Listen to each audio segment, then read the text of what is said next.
Good evening, everyone. It's a real pleasure to be here with you today.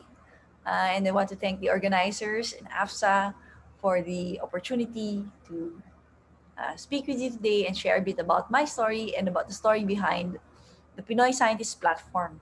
And I took this opportunity to um, look back at how it all began and how it evolved over the years, and also look ahead to the future.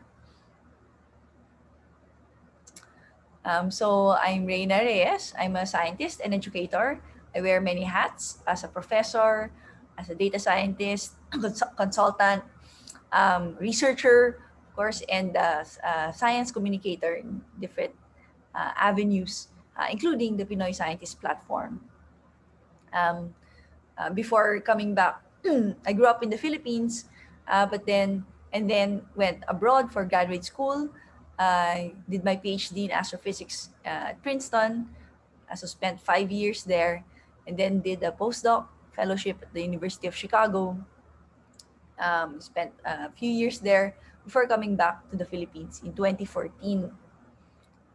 So Pinoy Scientists actually started when I was in Chicago in the cold winters. Um, and it was, um, I guess, also born out of a feeling of a bit of isolation, um, and a way to reach out to other scientists in the community, and then reach out as a community to the rest of the uh, Filipino public and the global public, especially to the young ones. So I stumbled upon this blog called Looks Like Science, and it was a single serving Tumblr um, that featured scientists with the aim of breaking these stereotypes of scientists that we all have, like white, male, and wearing lab coats, eccentric maybe, or boring, or um, hard to understand. And this was a way to bring the stories of real life scientists who look just like you, or just look like everyone. So the idea was, why not do something like this for Filipinos in particular? And because exactly we can relate to people, and we can look up to people and get inspired by people who um, look like us, and are also um, not a particular stereotype, but showing different kinds of people, different scientists from different walks of life, and diverse backgrounds, and doing diverse things. Working on many different fields of science, um, so that a young aspiring scientist, or maybe they don't even know that science can be a career, just like when I was younger, uh, I needed to see professional scientists, so that I could also sort of imbibe that this is something that I can do myself. And so that was um, the seed of the idea. And now we are essentially um, platform for scientists to share their stories on Instagram and Facebook. So this is the 2020 incarnation, where we have guest scientists take over the platform every week. So these are the most recent batch of scientists. So you can check it out and follow us if you haven't yet. We're just Pinoy Scientists on Instagram and on Facebook. But it didn't start out this way. And In the beginning, it was very simple. It was just me reaching out to friends who I knew, um, to answer a few questions, and I put it up on this Tumblr site. So this is the Tumblr circa 2012. and I also made an entry for myself. And the blog entry just answers a few questions. What do you do? Where do you work? Uh, and then I asked for two photos, one at work and one at play, and to describe them and to show, uh, what we do as scientists in our research, in our work, but also that we enjoy life and do other things outside work. And so that's the at play photo. And then finally, I give the opportunity for the scientists to share anything else, their other interests, their other advocacies. And so it's a relatively quick write up with the photos um, modeled after the Tumblr single serving Tumblr site that I found. And just little by little,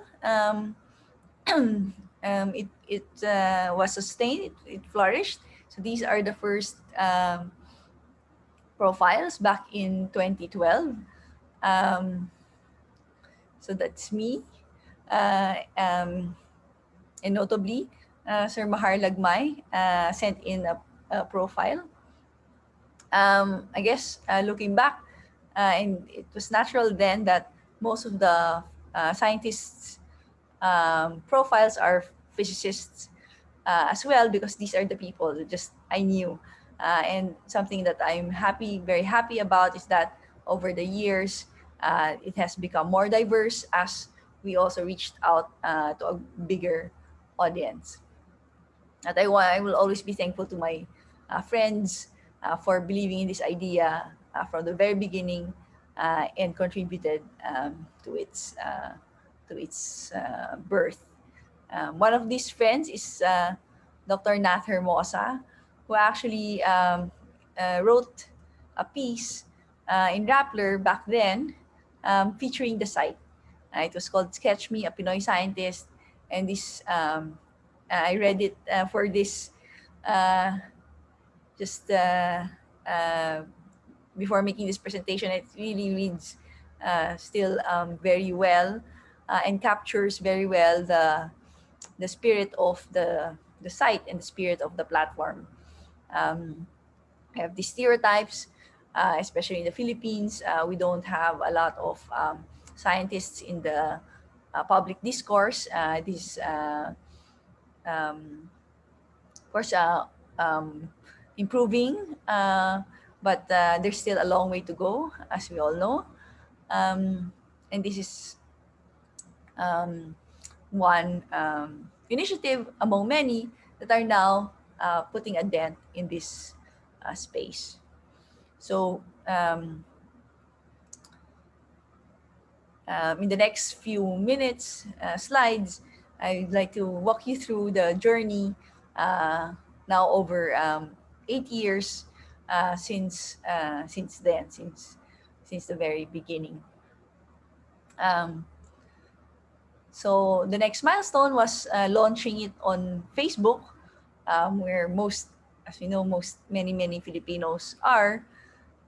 This was in 2017, and the basic idea was just essentially taking the write up from the Tumblr and sharing it on Facebook, so people can get regular updates. Every week, I feature new scientist profile um, whose contributions I get by email. Um, right, and then the next big milestone was launching Pinoy Scientists on Instagram. And this is with the initiative of my co-moderator, Cami Navarro. Um, so these are the initial pub mats. We invited Pinoy scientists to sign up for taking over the Instagram account for a week. And then, of course, we also broadcasted the launch of the Instagram site. And the of course, the posts will be cross-posted on Facebook as well. So this was also the start of the takeovers with the themes or hashtags every day. So the the contributors are asked to post at least once a day, and these are the guides.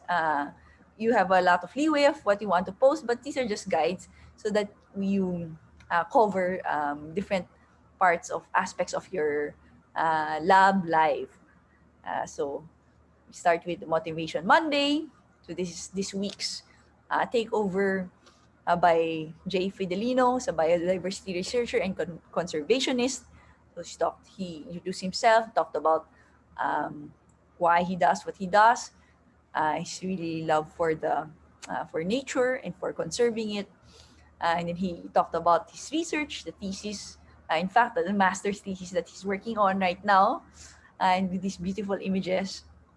Um, and for Throwback Thursday, he talked about the field work that they've done over the years, and also looking forward to the time they can do this again more actively.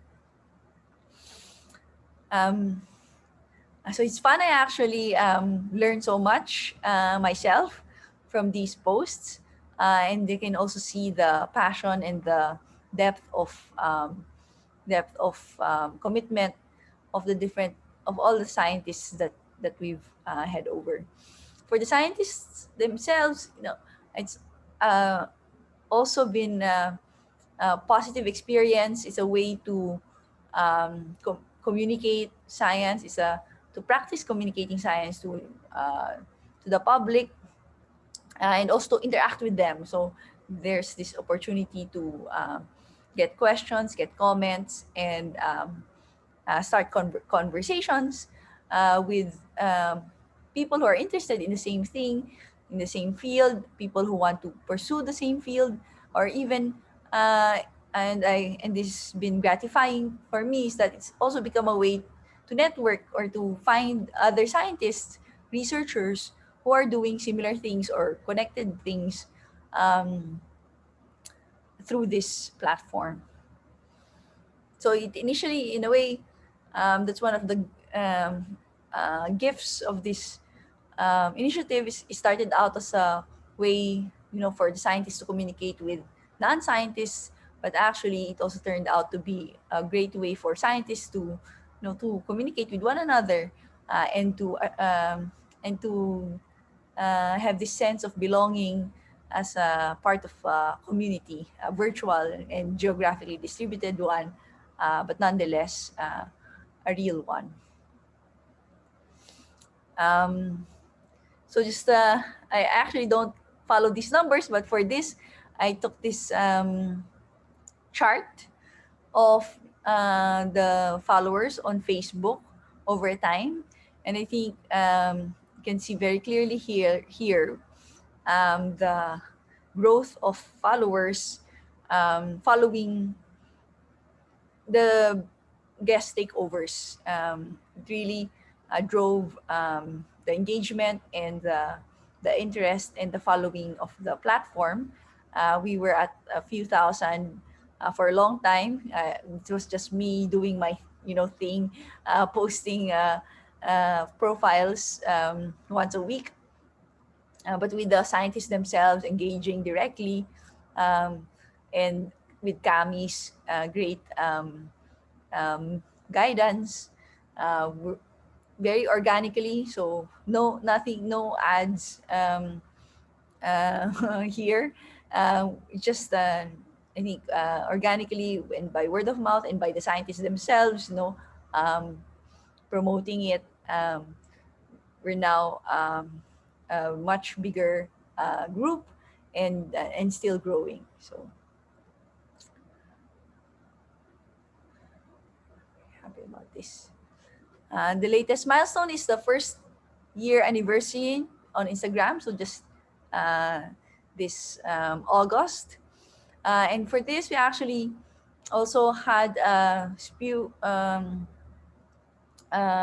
some feedback on the platform, and we took the opportunity um, to to respond and to be responsive and to actually revisit our values, and strengthen that commitment.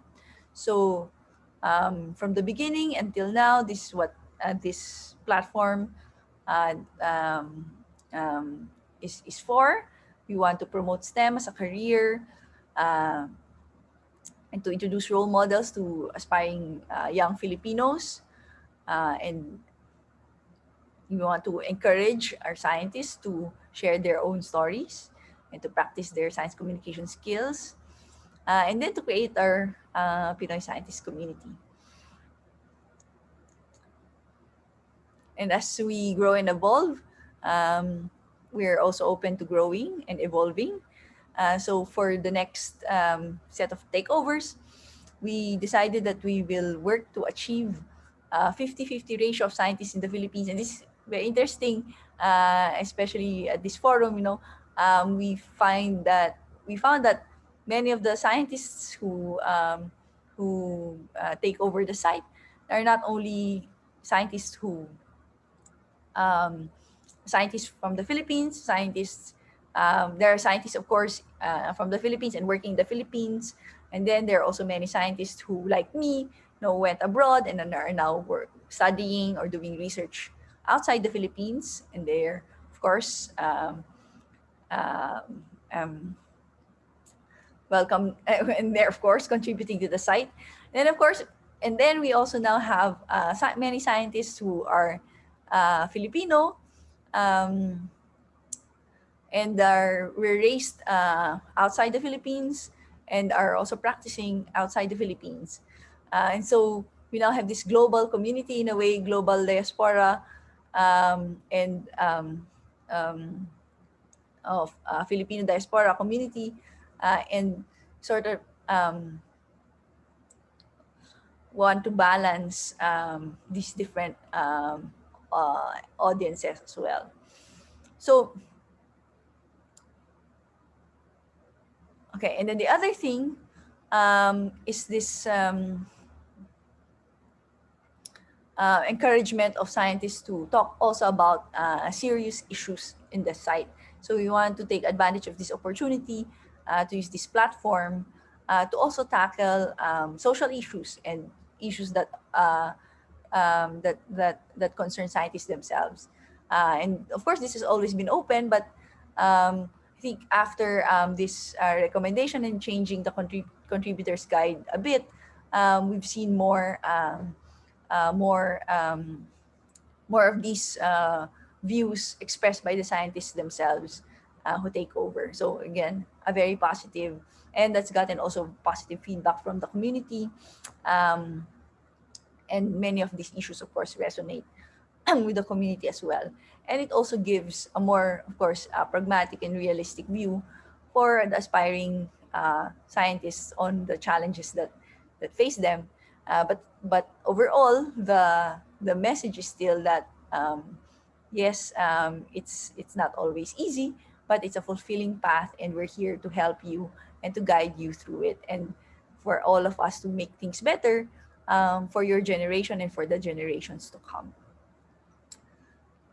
We also took this opportunity to highlight the many other platforms. Some of them are listed here, and that this is something and this is not something that we're doing alone, right? And that different platforms are contributing in different ways to this conversation. So we have Science Chat PH on Twitter and Facebook, Gradma Philippines, YTech.org, Pinay Scan STEM, which I will be guesting soon, where I'll be guesting soon. Um, Hainayan PH for Filipino biologists, and Pinoy geologists for geologists. Um, and this is just the tip of the iceberg. We're so happy. Also, me personally, I think seeing these many platforms blossom over these past years as well.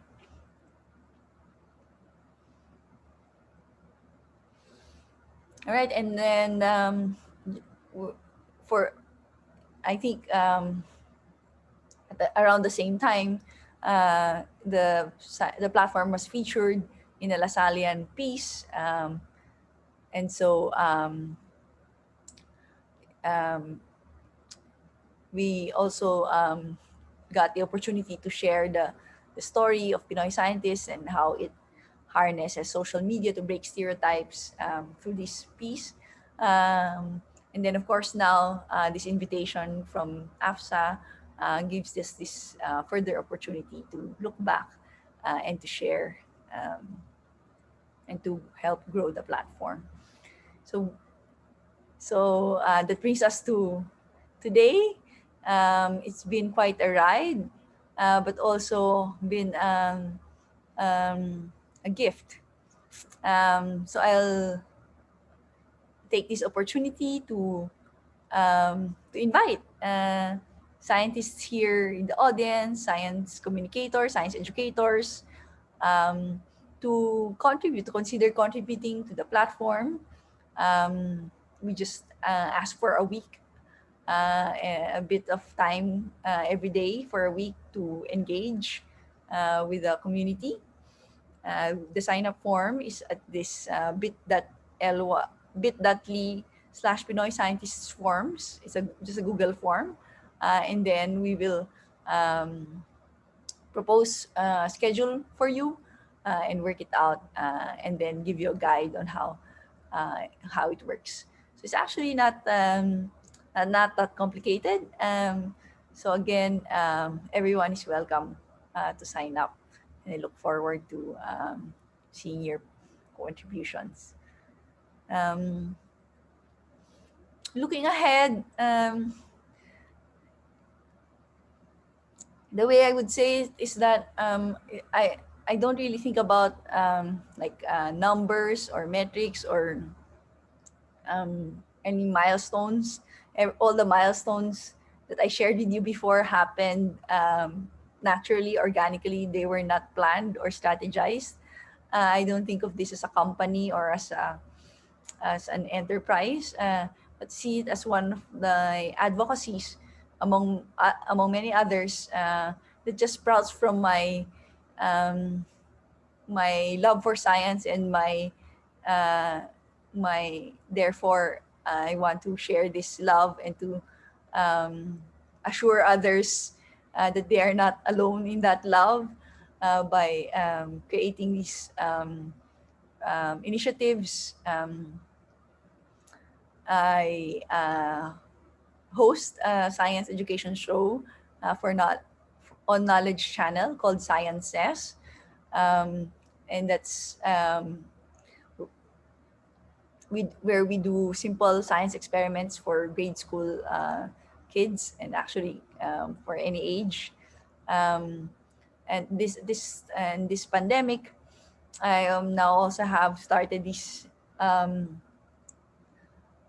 radio program where I co-host the science episode with teacher Sab Ongkiko, and um, we have guests who are Pinoy scientists and also science teachers, uh, and we talk about science lessons and how to teach them during this time where, um, as you know, um, we are now doing home-based learning um, because of the pandemic. And also because of the pandemic, so happened that uh, had my joke is, and I think, but it's not really a joke because it's true. My quarantine hobby became creating YouTube videos. So I taught myself how to edit videos. They're very simple, but I think they're also very good. I have fun making them, and I think uh, you'll have I mean the viewers also have fun watching them where I answer science questions that are with a twist, and I answered them in Filipino as well, in Filipino and mixed with English as in the vernacular. So um, all these different things, um, I think create love and create an appreciation for science. And what happens is, I think they're now reaching very young, the very young Filipinos. Um, and I look forward to the time when there's a generation of scientists who say they grew up, following Pinoy Scientists, and that showed them the way to becoming scientists themselves. Um, Case in point, and this is my, I guess, sign of aging, is when I started my research group at the University of the Philippines, where I joined this year. Um, the students that I, some of the students who joined my group, they're third year college now, third year in the undergrad program, a physics program. And then they shared with me that I gave a talk in their school when they were in high school. So you see, um, giving a talk like that, it takes um, years, years to for you to see the, in a way, the return of investment, or you see the fruits of that small little contribution you've made. And for this, I think that's the same thing. It will take years and years, but it will all be worth it, and it will be, a ripple effect, um, and everything we do matters, especially now. So that's my way of looking ahead. I'm open to where the next uh, the next milestone, or the next part of the journey will be, and I'm hopeful that it will keep evolving and keep growing over the next maybe another 10 years. So again, thank you very much for this opportunity to reminisce and to reflect, and thank you for um, for caring. And I look forward to meeting some of you, I hope. Um, and also, I look forward to any questions you may have. Thank you so much. And I'll see you on Zoom.